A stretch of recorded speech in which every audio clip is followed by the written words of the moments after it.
This is the Change Physician, episode 135. Hey folks, welcome back to the Change Physician podcast. This is Dr. Kevin Cuccaro with my Amazeballs co-host, Dr. Melissa Cady. Melissa, how are you today? I'm doing Amazeballs. You doing Amazeballs? We should make shirts where it just Is that says an adjective? hashtag Amazeballs? Amazeballs. Yeah. Well, I think it's the power of that word is you can do whatever you need with it, right? Yeah. It could be an adjective, it could be a noun, it could be a verb. I mean, it's I'm awesome. going to have to make up my own word that's kind of like Amazeballs, but a word that no one's ever used that I know of. We'll have to just find out what that is. I was like, that could be hard. Yeah. I'll work on that. Yeah, speaking about Amazeballs words and things, though, what I wanted to talk about today was like intentional change. This is sort of a theme. This is in, obviously, we're the Change Physician podcast, so we talk about change. But both of you are on email list of a marketer known, whose name is Joe Polish, who obviously doesn't pay or sponsor us in any way, make, shape, or form. But we both like his emails. Joe is actually on a sabbatical this year, which I think is super awesome. He's decided to set his business in motion, and he's off doing whatever he's doing, finding his meaning in the world anyway. But his staff is sending emails on his account. And they recently sent an email that we both read this weekend where Joe Polish was talking to a friend of his who's Eben Pagan, who's also another marketer, and talking about like change and really sort of where you are in life. This is something that seems to come up with a lot of high-powered entrepreneurs is sometimes they lose track and they may end up designing businesses that become very maybe financially driven. So they create this construct and, you may be going to entrepreneurship to take control of your life. And what you end up with is a business that actually is in control of your life, which is kind of the opposite. So the list of questions that were sent out was how to kind of drive intentional change. Where is it that you want to be when it comes to your life and business? Now, they're specifically talking about business, but for physicians and physician allies, obviously, this could be just about life in general. So these are 8 questions. And what I would like to do is start with the first one here, Melissa, and we can talk about that. And hopefully we'll have time to get through all 8 and then just see how these resonate with us when it comes to intentional change, either that where we are right now or where we want to be. How's that sound? Sounds good. All right. So number 1 question. And where would you start is what is the life I want? Right. And what I like about this question is when you hear it, you may be sitting there, that's a stupid question. But the first thing I'm going to say is, well, how much have you actually thought about what it is that you want? Not just in life, but about what you actually want, what you want out of your work, what you want out of your relationships, what you want out of yourself. This is really a foundation question. And I would love to hear your thoughts about what it is in life that you want. So you want my answer? Well, I can either answer or you can just tell me what your thoughts are. Well, first of all, I kind of tend to both. I think it really makes you decipher, and it was mentioned in this email, like many times people think of, if I make the money, then the life I want comes, versus like deciding what you want your life to be and the money comes, or doing them, at the same time. And it's interesting because there could be such a deviation when you really think about what I want. And I'll say, as a physician, it's so easy to get caught up in, once I'm, a physician, I'll be happy, as if being happy is the life you want. Well, what defines what makes you happy? And there's a really endless vicious cycle you can get into, which I could say I've fallen in that trap myself of achieving, feeling good about the achievement, thinking that's going to make, well, I'll be happy when I get this job, or when I get out of residency or fellowship, or this or that. And the problem is you never really set your goalpost on what it is you want out of life. What is it that's going to make you happy? And what's the life you want? So other than becoming a physician and helping people, I mean, that's great. But what about all the other things that make you who you are and the things that you like? And people can kind of get lost in that. So the life I think a lot of us are working on different aspects of our lives, whether it's relationship, my husband, my free time to explore hobbies that I let fall off by the wayside. And everything's a constant evolution, because you're trying to reel yourself back in to realize I want to have a fulfilling life with my husband, where we travel, we do novel things together, that we're enjoying our time together. Of course, during COVID and pandemic, there are some changes, but you can still get creative. And I realize you don't have to work full time, and that I can create that time to create other hobbies or explore the possibility of other hobbies. So those are the initial things I think on that question. Well, and I think that's a question that people spend a lot of time on, right? And we say, well, what is the life I want? Because it becomes very easy to say, well, I want more freedom. Well, what does that mean? And what does that look like? And so I kind of think of things like, what is the Toyota process? It's not the Toyota process, but they implemented the 5 why thing, where you go, well, what is life I want? Well, I want more freedom. Well, okay, why do you want that freedom? Because I want to be able to enjoy, I want to be able to take days off whenever I want to take days off. Well, why do you want to be able to take days off when you want to take days off? Because I want to, learn how to snowboard, so what you're trying to do is delve down to what that key want. What is that key want? And if you do it, they say that if you're asking that question, that why question 5 times, you're going to come down to the core. Because so often is like, I want freedom, or I want a life of freedom, really comes down to, well, I want to have my time so that I can do X. And if you know what that core want then is, it becomes much more easy to target sort of the behaviors around it. And you mentioned really early on, particularly with physicians, we have this endpoint agenda, like, oh, all I have to do is get to medical school and I'll be happy. All I have to do is get through the first 2 years, and then I'm going to start clinicals, and then I'll be happy. All I need to do is match in my residency, and then I'll be happy. And so we keep pushing this stuff up. But really the question is, well, why? Why will that help you? Or why is it that want is so important? And then when you are finally in that place where you are designing that life that you want, it becomes very important. Like what you did when you came out of fellowship and you intentionally chose to make less money so that you would have the freedom to do what you want. That's a very intentionally designed choice, rather than say, I want to kill myself working 120 hours as an attending so that 20 years from now, I can do the things that I want to do. Well, that doesn't seem to make a lot of sense. If those things are travel and whatever else, you can incorporate those early on. So that's question number 1 is, what is the life I want? Don't skip that one. Number 2, what do I want to be doing with my time? Which I like that one as well. It kind of explores a little bit more of those wants, because a lot of this is basically sort of pulling out at a core point is, what is your core wants for the life that you truly desire to live in? So when it comes to what do I want to be doing with my time? Yes. Do you think about that? Do you think about that? So I just went off on a tangent in my head, because I'm supposed to be speaking to some female or going to medical school or interested in medical school college students this month. And I think I'm going to make them watch this episode and answer these questions, possibly as a group, because it really makes, I just want to make a point to say that you have to take the time to answer these questions. And I can be so bad at that, to spend the time ahead of time, be more proactive versus like, oops, I should have done this, 5 or 10 years ago to really decide what I want.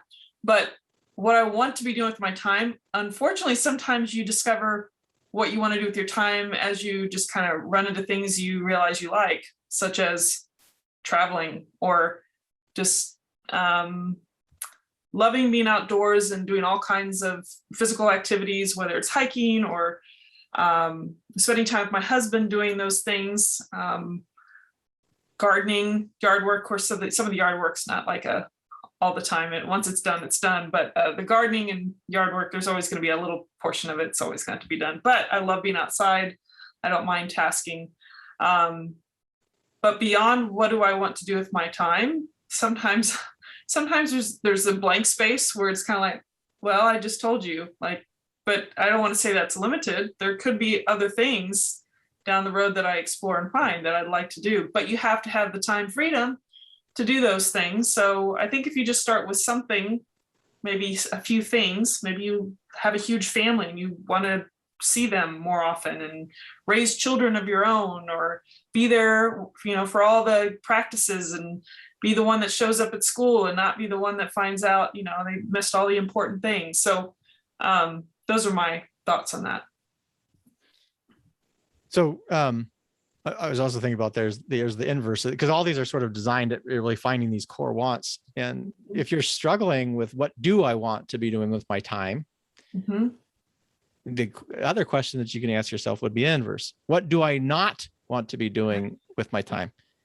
And as a physician with a busy schedule, this becomes extraordinarily relevant, because there are certain things that you don't want to be doing. Then you can now sort of designing your practice life around doing less of the things that you don't want to be doing. Right. Hopefully freeing up some time so you can figure out what you want to be doing.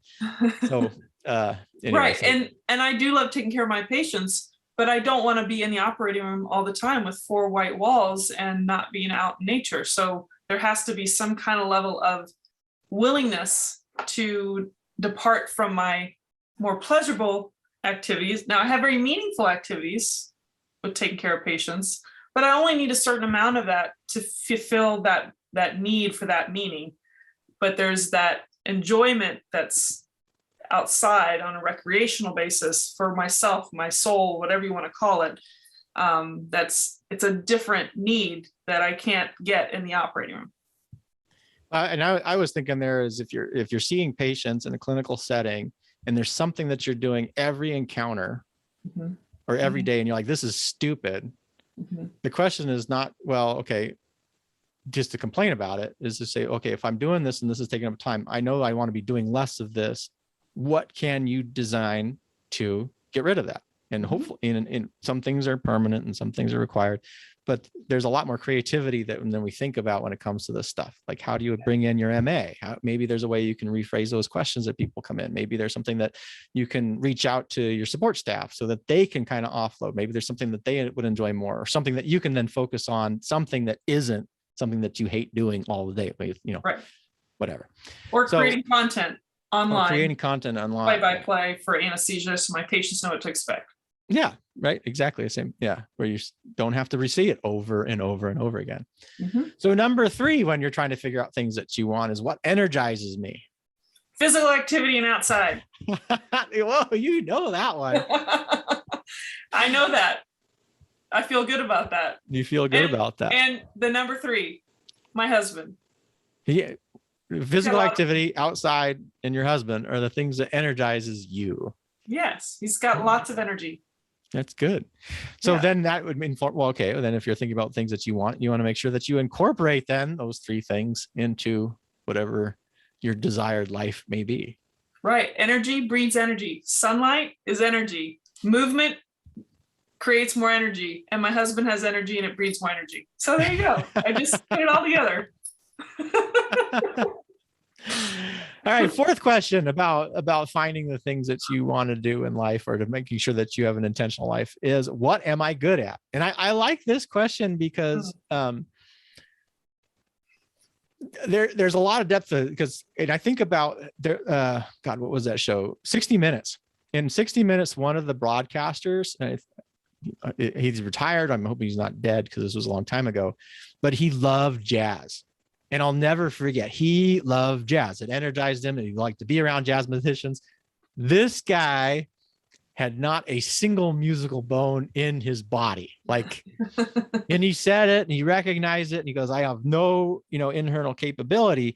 But what I think that's important is you can still, if what really energizes you, you may not be either good at. The question, the one thing I would say is, we'll go out and practice and try.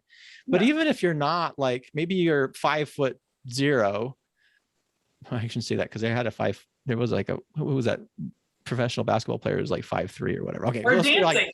Some people aren't great dancers, but they love it. But they love it. There's something you can still incorporating it, but recognizing if you are good at something, and then you can incorporate more of what you are good at. That is in many ways an easier path, is to figure out what you are good at and then do more of that, as long as it's providing you energy around that. So, right. Agreed. So am I supposed to answer what I'm good at? what are you good at, Melissa? Well, I'm probably the most, I can be very self-deprecating, probably based on my going through medical school and upbringing, just like, just kind of that type A personality that's, wanting to be A+ or 100, get it perfect. So you're good at putting yourself down, is what you're saying. Well, that's not what I was saying. I'm just saying that I maybe have a harder time saying what I'm good at, giving myself credit for those things. But I am very good at working extraordinarily hard. I can be in a good mood pretty much any day. I mean, I find a way. I feel like I'm very I can be resourceful. I like challenging questions or difficult situations, even sometimes dealing with difficult patients or situations in the medical setting. I like to be that person that doesn't shy away and run from it. I like to deal with it and find a way. And I think the way that I can address, I can be well spoken about how to, I'm not saying I'm perfect at communication. I'm just saying that in the medical setting, it's something that I have a good way of communicating that is well received by patients. So that's an asset for what I do. As far as, I'm pretty athletic. It ties into the outdoors and things. I'm pretty strong for, I guess, a female. And let's see, I'll try one more thing. I love to be creative, and I'm not afraid of trying anything new. I'm probably don't do enough investigation or research. I'm willing to fall flat on my face and screw up and laugh at myself and keep going. I don't let fear get in the way. That's good. Most of the time. Yeah. Most of the time. Yeah. So, all right. So we got, what is the life I want? And we're Mhm. talking about how to design an intentional life. What do I want to be doing with my time? Another super important question. And if you have struggled with that one, what is it that you don't want to be doing with your time? What energizes me? The inverse being what doesn't energize you or kind of drains your energy. What are my gifts? Or sorry, what am I good at? And the inverse being what am I not good at? And then a similar question, number 5, what are my gifts? Interesting. So it's not a skill set you developed. Is that the difference between what am I good at and what are my gifts? And this is one of those ones I kind of struggle with, is the idea of intrinsic gifts, but we have to also recognize that there are intrinsic, and I've never been able to figure out the wording because I don't like the word ability. But there are some hereditary traits. Maybe that's what we should be saying. And I'm looking at things like height, right? That would be a hereditary trait that maybe some people would say, well, you should be a basketball star. It is, depends on the context and things. When it comes to personality, I just have a hard time saying those, because a lot of times people use it around like intelligence. And what we do know is there is heredity tied to certain levels of intelligence, but they're not fixed. So I think this can be can be taken in a dangerous way, where we can start falling into a fixed mindset of I am a smart person, but I'm a bad athlete. But instead I would say is, well, what are the things that seem to come naturally to you is what a gift should be. What are the things that really seem to come naturally to you is another thing. Because if you have things that come naturally to you and they energize you and you enjoy them and you want to do more of them, well, then maybe you need to incorporate a path or a practice or a life that is kind of centered more about what are those things that come naturally to you. Yeah, well, it's interesting because 4 and 5 you've touched on. Number 6 is something we hadn't gotten into, but it's regarding the personality. So yeah, I think those almost kind of seem like they bleed into each other. But we'll bring up 6 because you read it, but we didn't talk about it. So for those listening, what sort of personality was I born with? So 4 is what am I good at, 5 is what are my gifts, and 6 is what sort of personality was I born with. So I said a lot of things that I was good at, but probably some of the things I said I was good at that are probably more gifts I'm very visually or spatially oriented. Like I can visualize in my head. You could say this is taught or developed, but I think I've realized people around me have a hard time with that.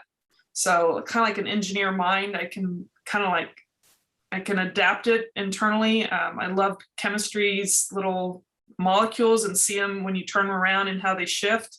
Not everyone can do that, based on what I've seen.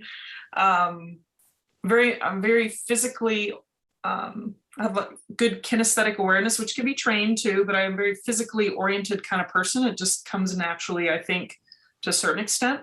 And I think I've harnessed that and kind of embraced it and furthered my skills at it with sports and whatever. But the personality that I'm born with, all I can really say or think about is that I'm a very, and of course, nurture nature. I would have to say I'm just a very positive person. I've probably been influenced by my mother's a very positive person, but I think I'm kind of naturally introverted. I can be very extroverted, but I think I'm energized. And of course, this lays into the other question, but I think personality-wise, I'm a very optimistic person no matter what. Even if things are not good, somehow I get that little silver lining in there and I will always see the positive in it. So I don't know what else to say from maybe you can describe my personality better than I can. Well, I'm actually, when I'm thinking about these questions, I'm kind of thinking about the listener here. Yeah. And, what is the point about all these? Because when we start moving into gifts, personality, etc., there's a part of me that always gets a little cautious. Mm-hmm. And I get it because I was such a fixed mindset individual up until the age of 38. Like it is still part of me, like but I'm at least aware of it. Like I know that I have this kind of fixed idea.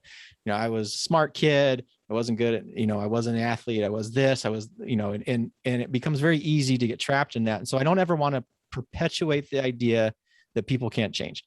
Right. That being said, recognizing that what I had said earlier is there is some heredity that we have to anything. Like there is some, whatever, if you had two parents that were Nobel scientists and have trained their brains, and then there's going to be some genetic and there's going to be a lot of nature that's intended with that. But I think the purpose of these types of questions of asking, what am I good at? And what are my gifts? And what sort of personality I have is it finds an easy path to go, right? So if you know what you're good at and what your gifts are and kind of what your personality, whether extroverted or introverted, and then you're thinking about what energizes you, you're writing all this stuff down and you're trying to look for the patterns. But what this allows you to do then is then to find the things that are almost like the slippery slope that becomes an easier path for you to change, rather than saying, well, I've gone to medical school and I want to be a bull rider, but you've never ridden a bull. You generally haven't done a lot of exercise. You don't even know what a bull looks like. I mean, you're a person and you're allergic to animals, right? So there's nothing saying that you can't do that. Right. And if that's your absolute passion, and for whatever reason you decided that all I want to be doing with my time is riding bulls, it may take a step back and say, well, what are my gifts? What am I good at? What sort of personality I has? And then it may allow you to identify other paths that may be into a similar area. Maybe instead of riding the bull, maybe you should be the announcer who announces the bull riders, right? So now maybe you have the skill set there and you want to stop being a spine surgeon and announce bull riding. It could happen. Right. And there's so many lives that you could live and so many things that could bring you joy that it's hard to say there's a right or wrong to one specific thing. There's so many options. There are, but I just think it becomes important because sometimes we get so stuck. If you actually think you want this area of your life, but your personality, your skills, your attributes that you have already, things that come easy to you, aren't in that direction. It's uphill. It's an uphill battle, and we're certainly not going to be saying you can't do it. You can do whatever you want. You can do whatever you want, but there may be an easier path. Right. So this comes back to the 60 Minutes guy, and it was Ed Bradley. I don't know if you guys remember Ed Bradley, and sadly he has passed away. He actually passed away in 2006, which just blows my mind because that was a long time ago. But he was this fantastic journalist. He was on 60 Minutes, absolutely loved jazz, had absolutely no sense of rhythm for himself. I mean, there's pictures of him. He's like, I love jazz. And I'm not like, people don't think I'm being cruel. He actually did like an episode where he talked about how he loved jazz and he just sucked at it because he couldn't even clap in tune with the music and things. But he found a way to incorporate that into his life. It was important to him. He loved it. It was not where his gifts and personality were, though. So he designed a way to be around jazz musicians, to attend lots of concerts, and to partake and be in that particular lifestyle. But he didn't have to be a jazz musician. Now, he could have struggled for decades to become one, and maybe he would have learned to play a couple of songs, but it would have been a much harder path for him to get the ultimate enjoyment out of it, rather than recognizing, hey, these are my particular attributes. I really like jazz music. So how best can I take the things that I'm good at, that are easy for me to do, and then build them around this want that I have when it comes to a specific either group music, whatever it may be. And for physicians, I think it's the same way. I was joking about, or not, I make this ludicrous example of a bull rider, but there's a lot of people who are thinking about second careers or side gigs or whatever. And the question really comes down to, you have a set of strengths, things that come easy to you now as a physician, or through this path that you had as a physician. And rather than deciding you're going to throw them all away, well, how can you take that stuff and apply it in new and different ways? And while you're crafting that ideal life, I think this becomes really, really, really crucial, rather than throwing out, the baby with the bathwater, which I think is the danger. People are, I hate medicine. I just want to leave and I'm going to go do this. And then you actually have some important skills. Do you hate everything about medicine? Do you hate everything about what you do or want to do? I mean, it's kind of like, I probably shouldn't equate it to that, but if you married somebody, you married them for certain qualities that you love, but then you realize there's maybe some really bad, unhealthy things about those certain qualities that was not good for that relationship. And so you don't just throw all of those types of qualities out when you meet someone new. There's some things you still want to have in a relationship. But same thing with medicine. There's certain things that drew you to that field and that you love, enjoy, or maybe just love learning. There's so many ways you can blend being a physician into something else if that suits you. Absolutely. Yeah. So 7 and 8 here. Let's get the last two questions is what kind of things am I attracted to? And then lastly, what's my talent? And that talent kind of, again, there's the gifts, the personality, talent thing. And all I think that's really coming down to is what are things that come easy to you, that you seem to be able to do, that are easy for you, that seem to be challenging for either other people in general or most other people. So why is that important? What kind of things am I attracted to, or what's my talent, do you think, when it comes to crafting the life you want, Melissa? Well, I gotta say, there was a sentence after that Eben Pagan had mentioned that in this email. He said, we have to try a bunch of things out in our lives. We have to really try really diverse things. And ironically, the kinds of things I'm attracted to are things that are different. I like novelty. I like, learning. And so part of, really novelty and learning, it kind of go hand in hand, because if you don't know something, you got to learn it's new and it's novel in some ways. So I would say, what's my talent? I know you asked this question, how they apply, but you're just naturally drawn to it.